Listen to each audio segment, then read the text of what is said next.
அனைவருக்கும் வணக்கம். தெய்வீக பலன்கள் சேனல் சார்பாக தங்களை அன்புடன் வரவேற்கிறோம். இன்று நம் காணொளியில் காண விரும்புவது சித்திரை மாத சர்வ அமாவாசை என்று முன்னோர்களுக்கு தர்ப்பணம் கொடுப்பதற்கான சரியான நேரம் எது என்பதை பற்றி இந்த காணொளியில் பார்க்கலாம். வாருங்கள் காணொளிக்கு செல்லலாம். மறக்காமல் ஒரு சப்ஸ்கிரைப் செய்யவும். சித்திரை மாத அமாவாசையில் பெரும்பாலும் ஏப்ரல் மாதத்தில் வரும் தானம் செய்வதற்கு காலை 6 மணியில் முதல் மதியம் 12 மணி வரை உள்ள நேரம் மிகவும் சிறந்தது. அமாவாசை திதி நாள் முழுவதும் இருந்தாலும் முன்னோர்களுக்கு தர்ப்பணம் மற்றும் தானம் செய்ய காலை நேரமே உகந்தது, அதாவது மதியத்திற்கு முன் உகந்தது. காலை 10 மணி முதல் மதியம் 12 மணி வரை உள்ள ராகு காலம் தவிர்த்து மற்ற நேரங்களில் தானம் செய்வது நல்லதாகும். ஆற்றங்கரை அல்லது புனித நீர்நிலைகளில் நீராடி முன்னோர்களுக்கு தர்ப்பணம் கொடுத்து பின்பு ஏழை எளியவர்களுக்கு தானம் அளிப்பது சிறந்த நற்பலன்களை தர வல்லது. சித்திரை மாத சர்வ அமாவாசையில் சத்து மாவு, சத்துவை அமாவாசை, கருப்பியில் அரிசி தானியங்கள், வஸ்திரங்கள், ஆடை மற்றும் அன்னதானம் செய்வது பன்மடங்கு பலன்களை தர வல்லது. உங்கள் ஊரில் உள்ள பஞ்சாங்கத்தின்படி அமாவாசை திதி தொடங்கும் முன் முடியும் நேரத்தை சரிபார்த்து அதிகாலையில் தானம் செய்வது முன்னோர்களுடைய ஆசையை கண்டிப்பாக பெற்றுத்தரும். குறிப்பாக இதனை மனதில் நினைத்து கொண்டு கண்டிப்பாக செயல்படுத்த வேண்டும். சித்திரை மாத அமாவாசை வழிபாட்டில் முக்கியமான நாள். இந்த சாத்வாய அமாவாசை என்றும் சொல்லுவார்கள். இந்த ஆண்டு சித்திரை மாத அமாவாசையானது மாபெரும் சிறப்பு மிக்கதாக வெள்ளிக்கிழமை, அதாவது வியாழக்கிழமை என்று இருக்கிறது. சாத்வாய் அமாவாசை நாள் சிவபெருமான், விஷ்ணு மற்றும் சனி பகவானை வழிபடுவது நல்லதாகும். அபூர்வமான சில நாட்களில் அமாவாசை திதி 2 நாட்களில் வரும். அந்த வகையில் இந்த அமாவாசையும் 2 நாட்களில் வருகிறது. சூரியன் உச்சமாகும் மாதமான வருகிற சித்திரை மாத அமாவாசை பித்ரு தோஷத்தை போக்கும். சித்திரை மாத அமாவாசை திதி இன்று முக்கியமாக 7:30 மணிக்கு தொடங்கி நாளை 5:47 மணி வரை இருக்கிறது. உதய திதியின் அடிப்படையில் முக்கியமாக அமாவாசை அனுஷ்டிக்கப்படுகிறது. அமாவாசையானது இன்று முதல் இருப்பதனால் அமாவாசை தர்ப்பணம் செய்ய உகந்த நாளாகும்.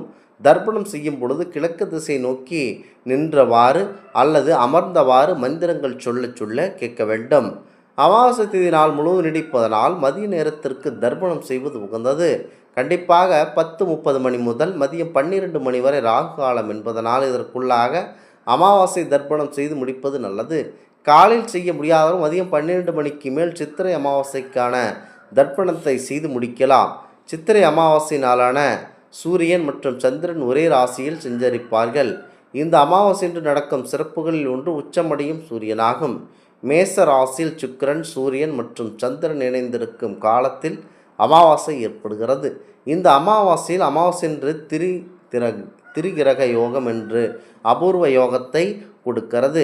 இந்த நாள் முன்னோர்களை நினைத்து ஓம் பித்ருஆய நமக எனும் மந்திரங்களை சொல்லி வழிபாடு செய்வதனால் முன்னோர்களுடைய அருளை பெறுவதோடு அவர்களுடைய ஆசையும் கண்டிப்பாக நாம் பெற முடியும்.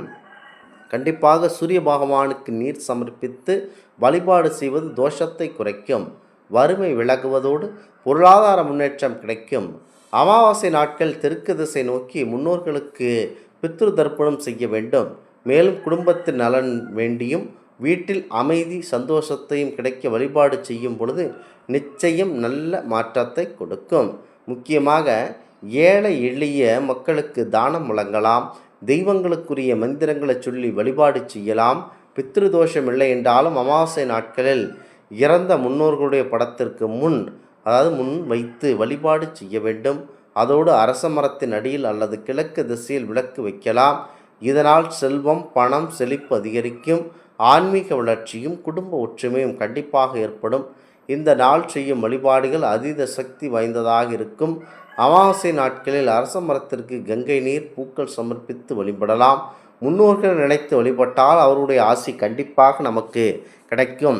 முக்கியமாக அவர்களுடைய ஆன்மா சாந்தி அடையவும் இந்த நாள் புண்ணியமாக நதிகள் நீராடி நதிக்கரையில், ஆற்றங்கரையில், குளத்தங்கரையில் பித்ருக்களுக்கு வழிபாடு செய்தால் இரட்டிப்பு பலன்கள் நமக்கு கிடைக்கும் என்பது ஐதீகமாகும்.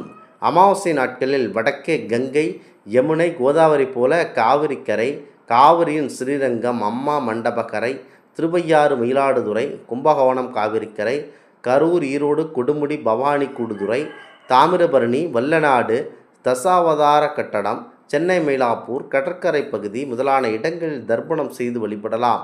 ராமேஸ்வரத்தில் லட்சக்கணக்கான மக்கள் வந்து தர்ப்பணம் முதலானோர் முக்கியமாக முன்னோர் வழிபாடுகள் செய்வார்கள். நமக்கு ஆசிர்வாதம் செய்வதற்காக காத்திருப்பார்கள் பித்திருக்கள். எனவே இந்த நாளில் மறக்காமல் முன்னோர்கள் வழிபாட்டை செய்யலாம். முன்னோரை நினைத்து 4 பேருக்கேனும் உணவு வழங்க வேண்டும்.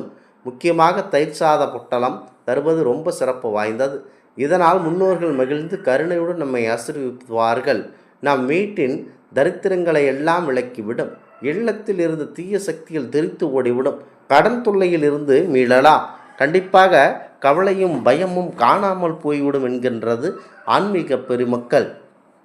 முக்கியமாக இந்த அமாவாசை நாட்கள் இதனை செய்தீர்கள் என்றால் அனைத்தும் உங்களுக்கு நல்லபடியாக நடைபெறும் என்பது எள்ளளவும் சந்தேகமில்லை.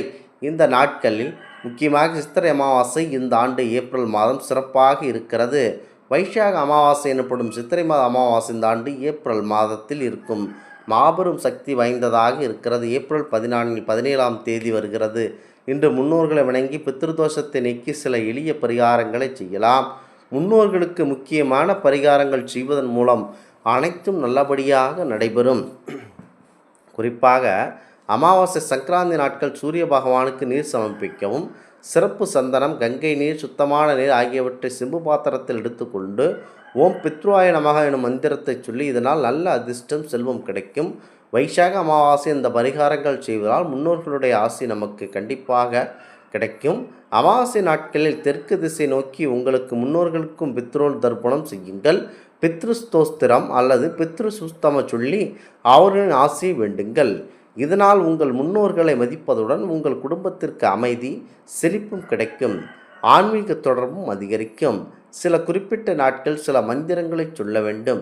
திரியோதசி என்று நீலகண்ட சூஸ்திரம், பஞ்சமி என்று சர்ப்ப சுஸ்தகம், பௌர்ணமி என்று ஸ்ரீ நாராயண கவசம் சொல்ல வேண்டும். உங்கள் வசதிக்கேற்ப பிராமணர்களுக்கு உணவு, இனிப்பு, தட்சணை கொடுங்கள். இதனால் ஆன்மீக வளர்ச்சி ஏற்படும். உங்கள் குடும்பத்திற்கு ஆசீர்வாதங்கள் கிடைக்கும். அமாவாசை நாட்களில் உங்கள் முன்னோர்களின் படத்திற்கு முன் விளக்கேற்றி வைக்க வேண்டும். அரச மரத்தின் அடியில் அல்லது கிழக்கு திசையில் விளக்கு வைக்கலாம். உங்கள் ஏற்புர்களை நினைத்து அவர்களுடைய ஆசியை வேண்டுங்கள். இதனால் செல்வம், பணம் மற்றும் செழிப்பு அதிகரிக்கும். ஆன்மீக வளர்ச்சியும் குடும்ப ஒற்றுமையும் கண்டிப்பாக ஏற்படும். இந்த செயல்களினால் கண்டிப்பாக இந்த அமாவாசையானது மாபெரும் சிறப்பு மிக்கது. இந்த ஆன்மீக தகவல் உங்களுக்கு பிடித்து இருந்தால் தெய்வீக பலன்கள் சேனலை கண்டிப்பாக சப்ஸ்கிரைப் செய்து கொள்ளவும். மீண்டும் ஒரு நல்லதொரு காணொலியில் உங்களை சந்திக்கிறோம். நன்றி, வணக்கம்.